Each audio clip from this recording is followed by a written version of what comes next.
რამდენი მაყურებელიც იმდენი სპექტაკლია, ცხადია. ვიღაცას არ მოეწონება სტურვას ვეფხისტყაოსანი და ეგ სრულიად ბუნებრივია. მაგრამ აქ პრობლემაა, რომ არის ვიღაც, ვისაც რუსთველის ვეფხისტყაოსანიც კი არ მოსწონს. და არა უბრალოდ არ მოსწონს, არამედ იდიოტობა თulis. და არა უბრალოდ იდიოტობა თulis, არამედ ამას საჯაროდ ამბობს. მეჩვენება, რომ ესაა ირონიული ნაწარმოები ქართულ ზნეჩვეულებებზე, რადგანაც ავტორი პირდაპირ ვერ წერს ქართველების სიმდაბლეზე. რომანტიზმით უკეთებს კონტრასტს ჩვენს ცხოვრებას. მოვიგონე პერსონაჟი, კაცი, რომელიც ვერ იტანს ამ ციკლს, მაგრამ ნაწარმოებს დგამს იმისათვის, რომ აუხსნას ქართველებს ეს იდიოტიზმი. არ შეიძლება დაიჯერო, რომ ეს არის შენი ენციკლოპედია, რომელიც გამოხატავს ქართულ სულს. არანაირ ქართულ სულს არ გამოხატავს. პერსონაჟი შეწუხებულია იმით, თუ რატომ ითვლება ეს წიგნი ქართული პოეზიის, აზროვნებისა და ფილოსოფიის ერთადერთ შედევრად.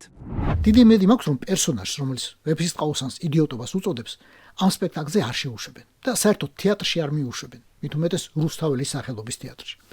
რუსთაველის გამზირზე. რა, არ მithქვამს? არ მithქვამს იმის სახელი და გვარი, ვინც ეს თქვა. ჯერ კიდევ 2003 წელს და ვინც ვეფხისტყაოსანს იდიოტობა თulis.